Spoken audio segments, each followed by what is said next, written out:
Implikasi ketika China melakukan akselerasi percepatan menjadikan Indonesia menjadi sebuah negara sekuler. Dari aspek pendidikan, ya Allah, mirisnya. Begitu Indonesia berubah kiblat ke China, pendidikan kita diarahkan pada pendidikan materialistik.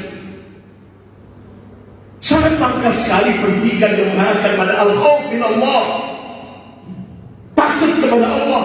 Sangat langka sekali. Dalam skop nasional, China mengarahkan sistem pendidikan kita diarahkan pada sistem pendidikan materialistik. Tidak lagi berpijak pada ajas iman dan takwa. Lepas. Begitu juga ekonominya. Saat Indonesia berubah kiblat ke China, kita diarahkan pada kehidupan pada sistem kehidupan kapitalistik, sistem riba. Bahkan ini sudah TSM terstruktur sistematis masif sekali.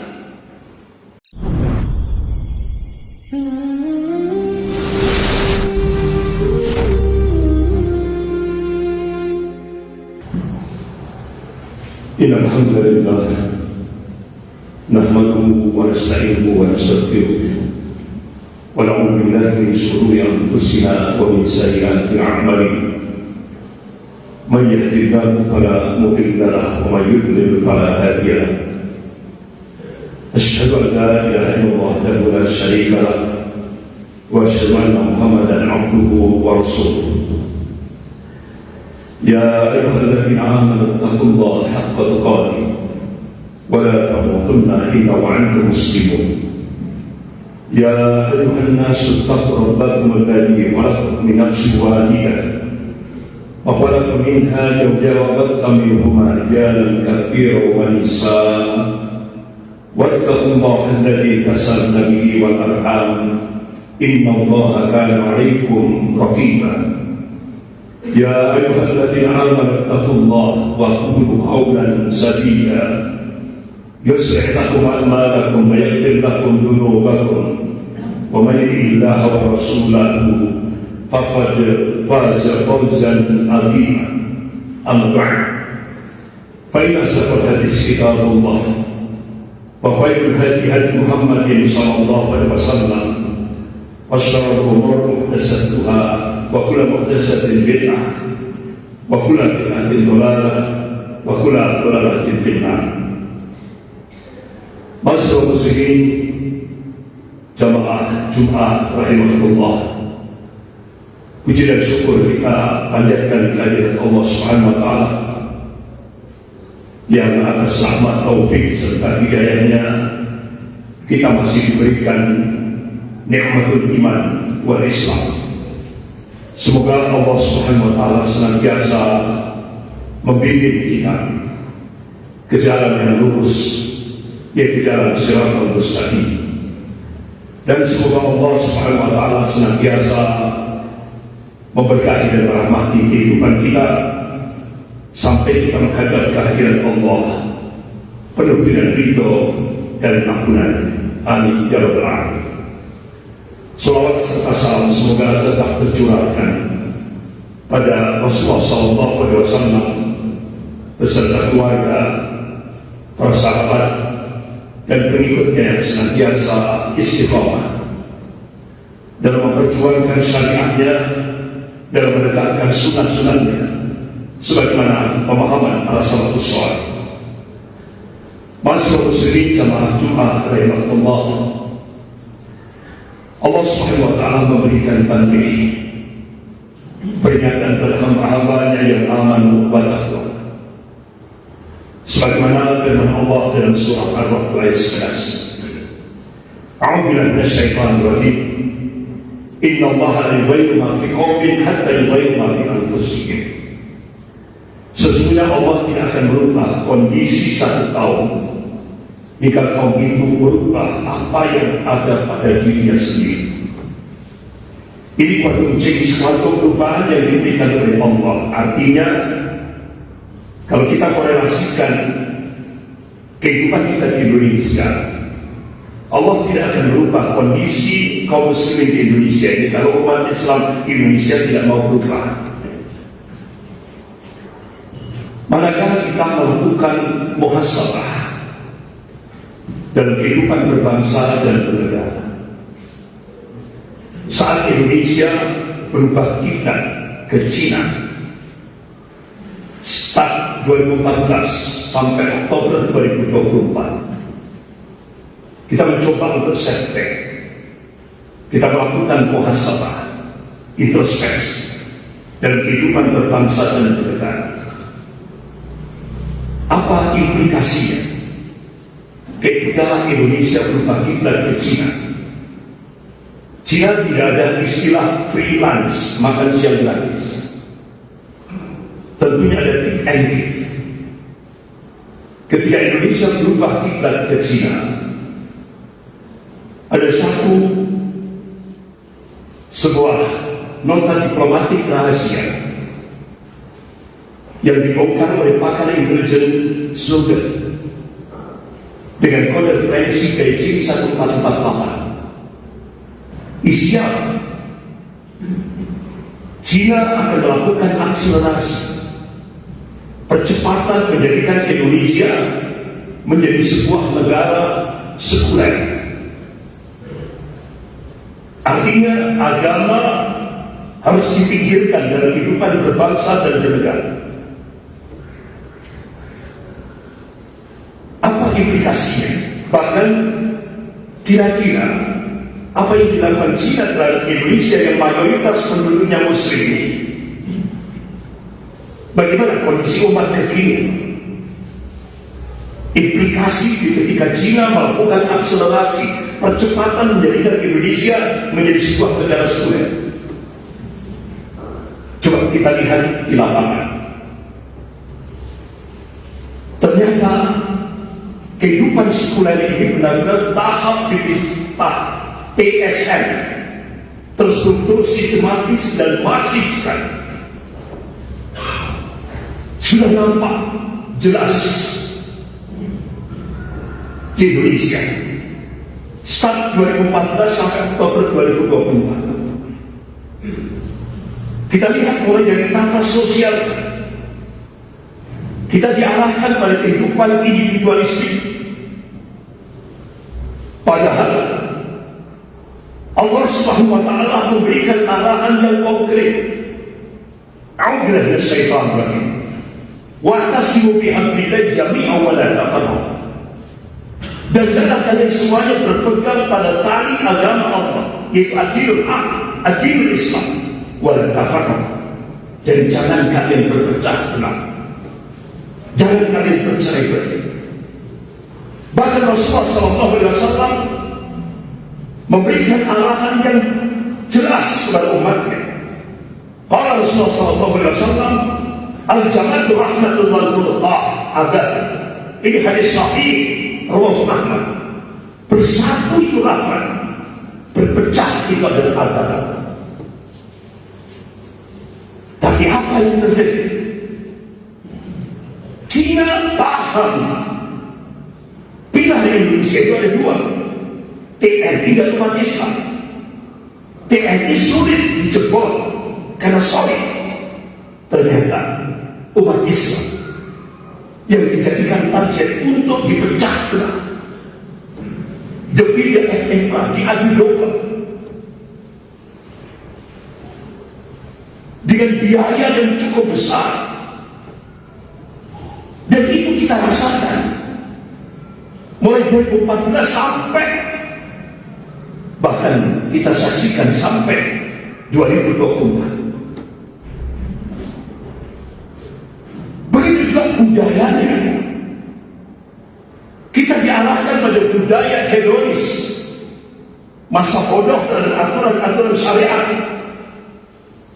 Coba kita lihat, generasi muda kita disibukkan dengan game online.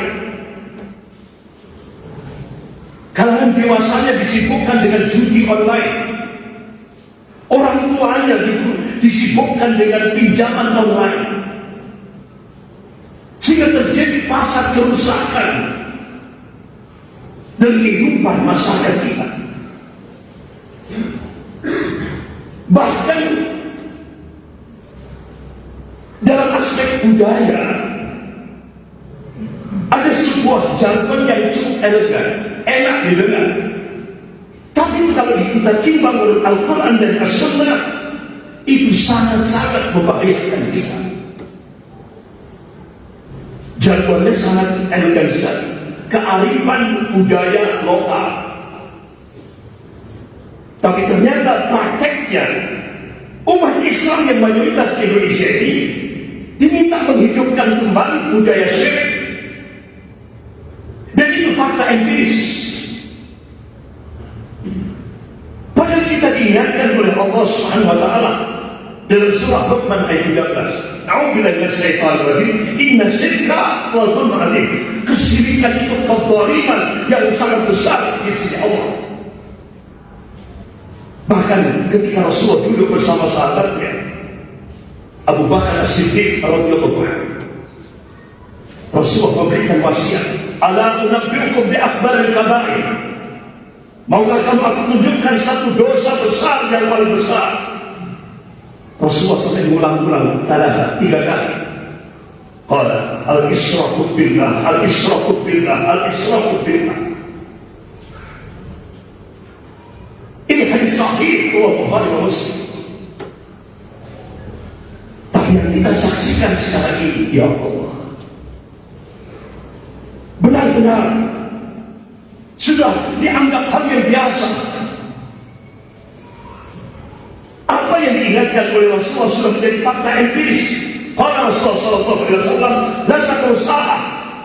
Tidak akan terjadi kiamat hatta talhaqu bainum min ummati bil musyrikin. Hingga kelompok-kelompok dari umatku mengikuti ahlu syirik. Artinya apa? Semakin akhir zaman, umat Rasulullah yang mengikuti kesyirikan semakin banyak. Dan ini sudah menjadi fakta, realitas di lapangan. Naudzubillah. Pada Rasulullah SAW, Allah dan Rasulnya memberikan arahan yang jelas.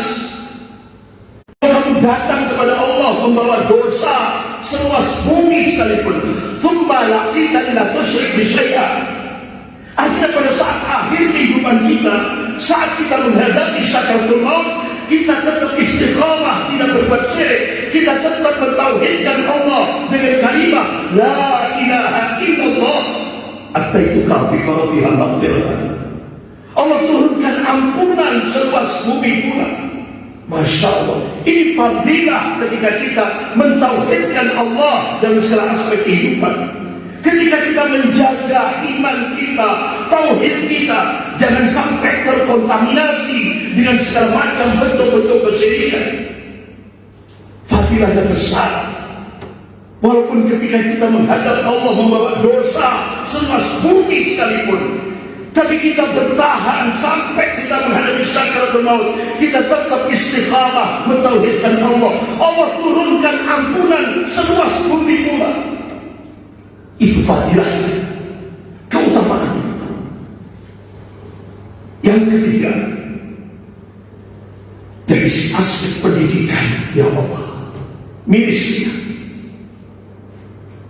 Begitu Indonesia berubah kiblat ke Cina, pendidikan kita diarahkan pada pendidikan materialistik. Sangat langka sekali pendidikan yang mengarahkan pada al-khauf min Allah, takut kepada Allah. Sangat langka sekali.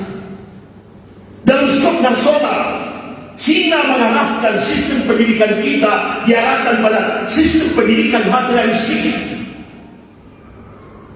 Tidak lagi berpijak pada ajas iman dan takwa. Lepas. Begitu juga ekonominya. Saat Indonesia berubah kiblat ke Cina, kita diarahkan pada kehidupan, pada sistem kehidupan kapitalistik, sistem riba. Bahkan ini sudah TSM terstruktur sistem masif sekali. Bahkan dalam aspek politik, merubah kiblat ke Cina, kita diarahkan pada kehidupan politik yang oportunis, bebas nilai, artinya lepas dari etika, dari nilai, dari keadaban. Inilah yang terjadi. Belum lagi dalam aspek din, agama. Kita dipaksa untuk menerima agama yang sinkretistik, sebagaimana yang kita saksikan. Kita dipaksa untuk menerima agama baru, yaitu pluralisme agama. Bahkan salamnya pun kita dipaksa untuk mengamalkan salam pluralisme agama, satu keyakinan yang menganggap semua agama sama. Ini kalau kita timbang menurut Al-Quran dan Sunnah, jumhur ulama Ahlus Sunnah wal Jamaah sepakat itu masuk nawaqidul Islam, batal syahadat kita, gugur iman kita. Masuk muslimin jamaah Jumat pada Allah. Tapi kita sebagai umat Islam dalam melihat dan menghadapi kehidupan sekuler yang sudah terstruktur, sistematis dan masif ini, sebagaimana ayat Allah yang saya baca dalam mukadimah tadi, umat Islam, kita sebagai hamba Allah tidak cukup hanya sebagai penonton. Kita harus berada di garda terdepan untuk melakukan takhir, perubahan, sebagaimana Allah ingatkan dalam surah Ar-Ra'd ayat 11 yang saya baca dalam mukadimah tadi. A'udzubillahi minasyaitonir rajim. Innallaha la yughayyiru ma biqaumin hatta yughayyiru ma bi anfusihim. Sesungguhnya Allah tidak akan berubah kondisi satu kaum hingga kaum itu berubah apa yang ada pada diri dia sendiri. Bagaimana teknisnya? Ada 3 komponen yang masih solid. Apa 3 komponen ini? Masjid, lembaga pendidikan Islam atau pesantren, dan usratul Islamiyah, keluarga-keluarga muslim. Dan 3 komponen ini, masjid, keluarga muslim, dan lembaga pendidikan Islam atau pesantren, ayo sinergi untuk mewujudkan kehidupan yang sesuai dengan syariat, apa yang sudah ditetapkan oleh Allah dan Rasul. Kita wujudkan kehidupan yang Islami. Karena di luar sana kita dipaksa untuk menerima kehidupan sekuler. Agama dipinggirkan dari kehidupan berbangsa dan bernegara. Agama hanya sebatas privasi, pribadi. Inilah keinginan Cina. Nah, kalau kita lihat teori politiknya, manakala Indonesia berhasil dijadikan menjadi sebuah negara sekuler, otomatis itu entry point, pintu masuk kebangkitan komunisme di Indonesia. Wa makaru wa makarallah wallahu khairul hakim. Mereka membuat makar, tapi Allah membahas makar mereka, dan Allah sebaik-baik membuat makar.